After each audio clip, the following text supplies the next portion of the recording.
Hello दोस्तों, आज हम देखेंगे अधिलाभ विधि के द्वारा ख्याति की गणना किस प्रकार की जाती है। जैसा कि हमने पिछले वीडियो में देखा था औसत लाभ विधि द्वारा किस तरह से ख्याति गणना की जाती है, उसी प्रकार आज हम देखेंगे ख्याति गणना करने की विधि की ये दूसरी विधि है जो है अधिलाभ विधि द्वारा ख्याति की गणना। ठीक, तो देख लेते हैं हम अधिलाभ विधि द्वारा जो ख्याति की गणना की जाती है वो मुख्यतः जो इसका आधार होता है वो सामान्य लाभ होता है, यानी कि जो सामान्य लाभ होता है उसके आधार पर इसमें ख्याति की गणना की जाती है। तो अधिलाभ विधि द्वारा जब ख्याति की गणना की जाती है तो इसका आधार जो होता है वो सामान्य लाभ होता है। सामान्य लाभ के आधार पर ही ख्याति की गणना की जाती है। तो जो सामान्य लाभ है वो सामान्य लाभ ज्ञात करने का भी फार्मूला होता है, तो वो देख लेते हैं हम। सामान्य लाभ बराबर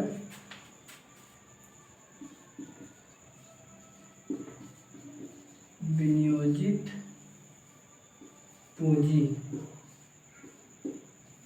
गुणे जो प्रतिफल की सामान्य दर है, प्रतिफल की सामान्य दर बटे 100। अब देखते हैं सामान्य लाभ किस प्रकार निकाला जाता है। जो विनियोजित पूंजी है, विनियोजित पूंजी से आशय होता है जो व्यवसाय में जितना रुपया माल संपत्ति जो भी हम लगाए हैं, तो जितना रुपया लगाकर हम व्यापार को संचालन कर रहे हैं वही हमारा विनियोजित पूंजी कहलाता है। अब प्रतिफल की सामान्य दर क्या है, तो प्रतिफल की दर या प्रतिफल की सामान्य दर एक ही मतलब है।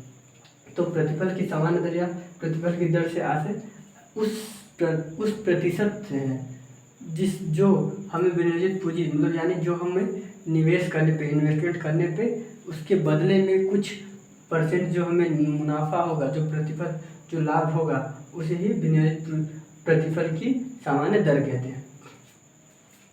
तो विनियोजित पूंजी से आशय क्या है कि जो भी हम अपना बिजनेस स्टार्ट करने के लिए जब हम जो भी रुपया लगाते हैं तो वो हमारे लिए एक तरह का विनियोजित पूंजी होता है। जैसे हमने अपने बिजनेस में 1.5 लाख रुपए लगाए, तो ये जो 1.5 लाख रुपए हमारा जो स्टार्ट करने में जो भी हमारा शुरू में हम जो पैसे लगाए हैं स्टार्ट करने के लिए बिजनेस को, ये 1.5 लाख रुपए हमारा विनियोजित पूंजी कहलाएगा। तो सामान्य लाभ ज्ञात करने के लिए हमें क्वेश्चन में दिया रहेगा विनियोजित पूंजी या फिर व्यवसाय में लगाई गई पूंजी, इस तरह का क्वेश्चन होगा। उसमें लिया अमाउंट लिखा होगा या फिर विनियोजित पूंजी साफ साफ लिखा होगा या फिर उसमें लिखा होगा कि व्यवसाय में लगाई गई पूंजी, तो उसका मतलब भी यही होता है। तो यहाँ पे हम लिख देंगे उसको विनियोजित पूंजी गुणे प्रतिफल की सामान्य दर भी दिया होगा और बटे में 100 करके इसको सॉल्व कर देंगे। तो देख लेते हैं। अब ये तो हमारा सामान्य लाभ निकालने का फार्मूला हो गया। अब दूसरा फार्मूला एक और है इसमें, अधिलाभ निकालने का फार्मूला। अधिलाभ बराबर औसत लाभ माइनस सामान्य लाभ, यानी ये भी औसत लाभ भी क्वेश्चन में दिया ही रहता है। बहुत रेयर चांस है कि कभी कभी नहीं दिया रहेगा तो निकालना पड़ेगा, लेकिन ज़्यादातर क्वेश्चन में औसत लाभ भी दिया ही रहता है। तो मैंने शुरू में क्यों बोला था कि अधिलाभ विधि का जो फार्मूला है वो सामान्य लाभ के आधार पर निकाला जाता है, क्योंकि जो सामान्य लाभ है ये यहाँ पे मेन रोल निभाता है। अगर सामान्य लाभ नहीं रहेगा तो अधिलाभ विधि की गणना नहीं की जा सकती है, क्योंकि इसका जो मेन आधार होता है वो जो व्यवसाय में पूंजी इन्वेस्ट की गई है वो आधार होता है। क्योंकि जब हम कोई बिजनेस नया स्टार्ट करते हैं तो उस समय उसकी ख्याति ज़्यादा नहीं बनी होती है। तो जब हम उस समय अपना बिजनेस बेचते हैं तो जो पाने वाला व्यक्ति होता है, जो हमारा व्यवसाय क्रय कर रहा है, उसको बहुत ज़्यादा फायदा नहीं होता है। तो ऐसी स्थिति में जो उसका इन्वेस्टमेंट है जो विनियोजित पूंजी है उसकी, अगर उससे कुछ ज़्यादा मूल्य अगर उस व्यवसाय की लगती है तो वही हमारे लिए ख्याति, उस व्यवसाय की ख्याति मानी जाती है। इसीलिए उस ख्याति की गणना करने के लिए हम अधिलाभ विधि का ही उपयोग करते हैं। तो देख लेते हैं हम अधिलाभ विधि की गणना किस तरह से की जा सकती है। तो एक एग्जाम्पल ले लेते हैं हम, जैसे कि एक क्वेश्चन ले लेते हैं हम कि किस तरह से क्वेश्चन आता है। तो मान लेते हैं कि किसी व्यवसाय का विनियोजित पूंजी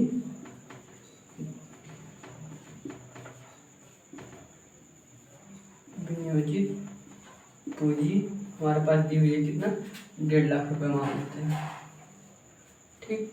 और दूसरा औसत लाभ दिया है, लाभ 18,000,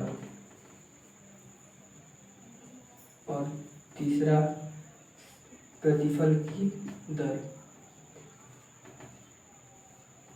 प्रतिफल की सामान्य दर 10%। ये हमारा क्वेश्चन है। और अब हमें निकालना है क्या, ख्याति की गणना करनी है। तो हम देख लेते हैं किस तरह से ख्याति की गणना करेंगे। तो सबसे पहले हमें चाहिए, हमारे पास तो औसत लाभ है, औसत लाभ तो हमें दिया है, ये निकालने की जरूरत नहीं है, क्योंकि अगर अधिलाभ में हम क्रय किए गए वर्षों का गुणा कर देंगे तो हमारी ख्याति प्राप्त हो जाएगा। तो हमें चाहिए क्या, औसत लाभ। अगर औसत लाभ में से हम सामान्य लाभ को घटा देते हैं तो हमें अधिलाभ मिल जाएगा, और अगर अधिलाभ मिल गया मतलब कि ख्याति मिल गई। तो यहाँ पे क्वेश्चन हमें औसत लाभ दिया हो, उस औसत लाभ चाहिए और सामान्य लाभ चाहिए, जिसमें से औसत लाभ हमें दिया हुआ है और हमें फाइंड करना है सामान्य लाभ। अगर सामान्य लाभ मिल गया मतलब क्वेश्चन सॉल्व है। तो सामान्य लाभ हमें निकालना है, दिया नहीं है, तो सामान्य लाभ निकालने के लिए जो जो चीज़ चाहिए क्या हम देख लेते हैं वो दिया है कि नहीं।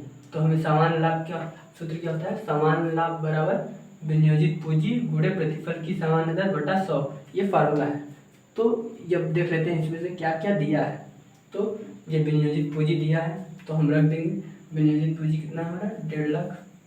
इस फार्मूले पे बस कुछ नहीं करना, इस फार्मूले पे अब इसको रख देना है, और गुणे प्रतिफल की सामान्य दर दिया वो भी दिया है 10% बटे 100। ये तो फार्मूला है, ये तो अपने से रखा जाता है, बटे 100 परसेंटेज के लिए 100 रखना पड़ता है, वो तो बनी बात है।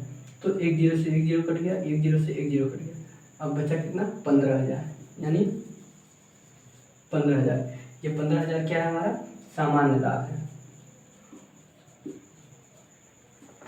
अब हमें यहाँ पे प्राप्त हो गया क्या, पांचवा सामान्य लाभ, सामान्य लाभ, ठीक, कितना 15,000। अब हमें ख्याति की गणना करनी है। तो अब देख लेते हैं हम, अब हमें अधिलाभ निकालना है। तो अब अधिलाभ सामान्य लाभ तो निकल गया हमारे, अब हमें क्या चाहिए, अधिलाभ निकालना है, यानी ख्याति निकालने के लिए हमें क्या चाहिए, अधिलाभ। तो अधिलाभ के लिए क्या फार्मूला है, औसत लाभ माइनस सामान्य लाभ। तो औसत लाभ भी हमें दिया है तो वो रख लेते हैं। तो अधिलाभ बराबर औसत लाभ, औसत लाभ कितना दिया है हमें, औसत लाभ 18,000 माइनस सामान्य लाभ जो अभी निकाला था हमने 15,000 बराबर, अब इसको हम घटा देंगे तो आ जाएगा हमारा 3,000। ये हमारा क्या हो गया, अधिलाभ। 3,000 जो आया वो हमारा अधिलाभ कहलाएगा। यहीं पे हम देख लेते हैं क्वेश्चन में, मान लेते हैं यहाँ पे छठवां पॉइंट हमारा 3 वर्षों के क्रय मूल्य के आधार पर निकालना है, यानी इसमें भी क्रय मूल्यों का विशेष योगदान होता है। तो 3 वर्षों के क्रय मूल्य के आधार पर लिख लेते हैं, क्रय मूल्य के आधार पर। तो जो ये 3 वर्षों का क्रय मूल्य है, इससे जो 3,000 आया है, इससे हम ये क्रय मूल्यों का मल्टीप्लाई कर देंगे, यानी गुणा कर देंगे तो हमारा ख्याति निकल जाएगा। तो हम एक फार्मूला भी बना सकते हैं इसमें कि ख्याति बराबर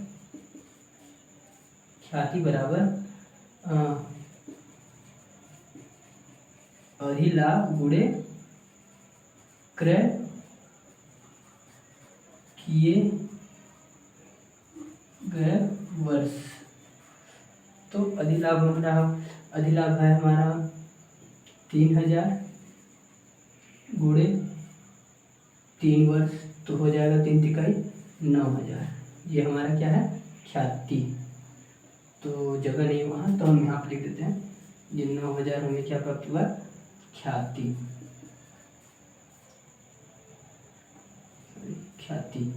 ये हमारा आंसर हो गया। तो ये था अधिलाभ निकालने का फार्मूला की अधिलाभ विधि द्वारा ख्याति की गणना किस प्रकार की जाती है। तो ये था पहला एग्जाम्पल। अब देख लेते हैं एक और एग्जाम्पल इसी में कि एक और एग्जाम्पल देख लेते हैं सिंपल सा। इसमें विनियोजित पूंजी के आधार पर निकालना था। अब दूसरा फार्मूला देख लेते हैं जिसमें जो सिंपल हो। तो दूसरा फार्मूला देख लेते हैं, एक और एग्जांपल देख लेते हैं। उदाहरण नंबर 2 जिसमें क्या दिया हमें, औसत लाभ।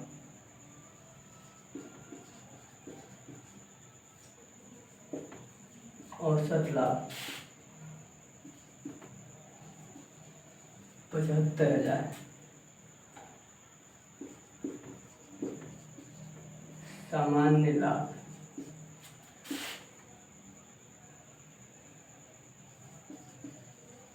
60,000 और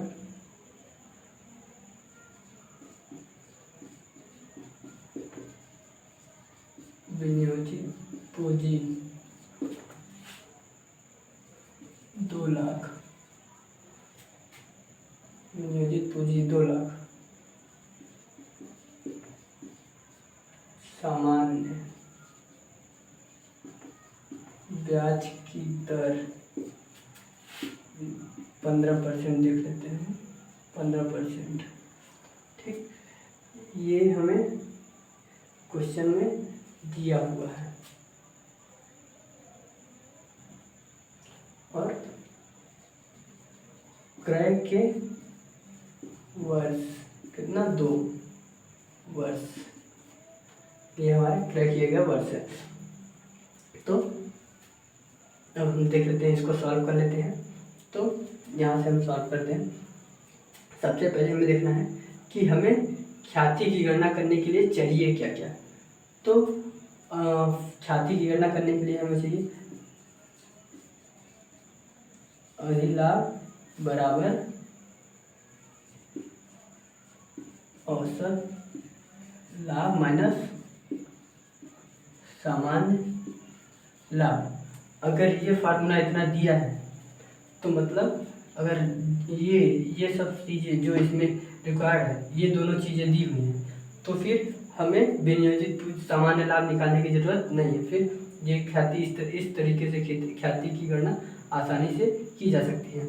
अगर इसमें से कुछ भी मिसिंग है तो फिर ख्याति की गणना करने के लिए वो विनियोजित पूंजी के आधार पे फिर हमें सामान्य लाभ निकालना होगा। लेकिन यहाँ पे हम देख लेते हैं हमें क्या क्या चाहिए। तो हमें सामान्य लाभ चाहिए और औसत लाभ चाहिए। तो औसत लाभ भी हमें दिया हुआ है ये, और सामान्य लाभ भी हमें दिया ही हुआ है। तो अब हमें कुछ करने की जरूरत नहीं। अब हमें हमारे लिए विनियोजित पूंजी और सामान्य लाभ की ब्याज की दर इसकी कोई आवश्यकता नहीं। अगर सामान्य लाभ नहीं दिया होता तो इसके आधार पे हम सामान्य लाभ की गणना करते, लेकिन यहाँ पे हमें सामान्य लाभ और औसत लाभ दोनों दिया है। तो सिंपल सा हम इसको यहाँ पे रख के सॉल्व कर देंगे और हमारी ख्याति निकल आएगी। तो औसत लाभ दिया हुआ है तो ये हम लिख लेते हैं 75,000 माइनस सामान्य लाभ भी दिया हुआ है 60,000। इसको घटा देते हैं तो ये घटाने पे आ जाएगा हमारा 15,000। ये 15,000 हमारा हो गया अधिलाभ। ठीक, ये अधिलाभ हो गया हमारा कितना, 15,000। अब हमें क्या चाहिए, ख्याति निकालना है। तो हमें पता है कि ख्याति निकालने का फॉर्मूला क्या होता है। तो ख्याति बराबर अधिलाभ गुणे क्रय के वर्ष है। क्रय के वर्ष। तो ख्याति लेन देते हैं, अधिलाभ दिया हुआ है 15,000 आया हुआ है हमारा, गुणे क्रय के वर्ष, कितने वर्षों का क्रय है, 2 वर्षों का, तो 2 लिख लेते हैं। तो ये हमारा 15 का भाग 2 में पड़ेगा, तो 15 दूनी 30, 15,000 का 2 से गुणा करेंगे तो 30,000 हो जाएगा हमारा ये। तो ये 30,000 जो है ये हमारा ख्याति आ गया। समझ में आया? यानी अगर क्वेश्चन में सारी चीज़ें दी हुई हैं लेकिन हमें सिर्फ अधिलाभ विधि की सारी चीज़ें दी हुई हैं और बोला है कि अधिलाभ विधि के द्वारा ख्याति की गणना करनी है, तो सिंपल से हमें देखना है कि हमें किस किस चीज़ों की ख्याति निकालना है, तो किन किन चीज़ों की आवश्यकता होगी। तो ख्याति की गणना सबसे पहले हमें गणना करनी होगी अधिलाभ की। औसत लाभ विधि द्वारा अगर हम ख्याति की गणना कर रहे हैं तो हमें क्या चाहिए, अधिलाभ। और अधिलाभ किस आधार पर निकल सकता है, तो अधिलाभ निकालने के लिए हमें औसत लाभ चाहिए और सामान्य लाभ चाहिए। अगर क्वेश्चन में औसत लाभ और सामान्य लाभ दिया है तब तो इजी, बस औसत लाभ में से सामान्य लाभ को घटा देंगे तो अधिलाभ मिल जाएगा। और अधिलाभ में से जो अधिलाभ आएगा, अधिलाभ में क्रय किए गए वर्षों का गुणा कर देंगे तो हमें ख्याति मिल जाएगी। तो फिर उसके अलावा अगर ये सब औसत लाभ और सामान्य लाभ दिया है तो उसके बाद इन सब चीज़ों का देना, इन सब का कोई उपयोग नहीं है हमारे।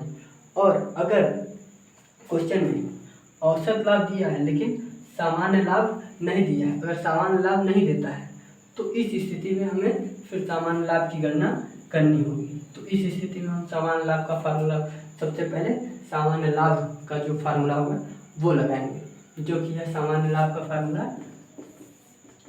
सामान्य लाभ बराबर विनियोजित पूंजी, विनियोजित पूंजी गुणे जो सामान्य प्रतिफल की दर है, प्रतिफल की सामान्य दर बटे 100। ये हमारा फार्मूला होगा। इस फार्मूला पे हम रख के सामान्य लाभ की गणना करेंगे और जब सामान्य लाभ आ जाएगा हमारा तो फिर सामान्य लाभ निकालने के बाद फिर अधिलाभ की गणना करेंगे। तो अधिलाभ के लिए औसत लाभ में से सामान्य लाभ जो आएगा उसको घटा देंगे तो हमारा अधिलाभ आ जाएगा। और अधिलाभ में, अधिलाभ का जब जो अधिलाभ आएगा उसमें अगर हम क्रय किए गए वर्षों का गुणा कर देंगे तो हमें ख्याति प्राप्त हो जाएगी। तो ये था अधिलाभ विधि द्वारा ख्याति की गणना करने की प्रोसेस। तो आज के लिए बस इतना ही। धन्यवाद। अगर वीडियो पसंद आए तो लाइक, शेयर और कमेंट जरूर करें। धन्यवाद। Thank you.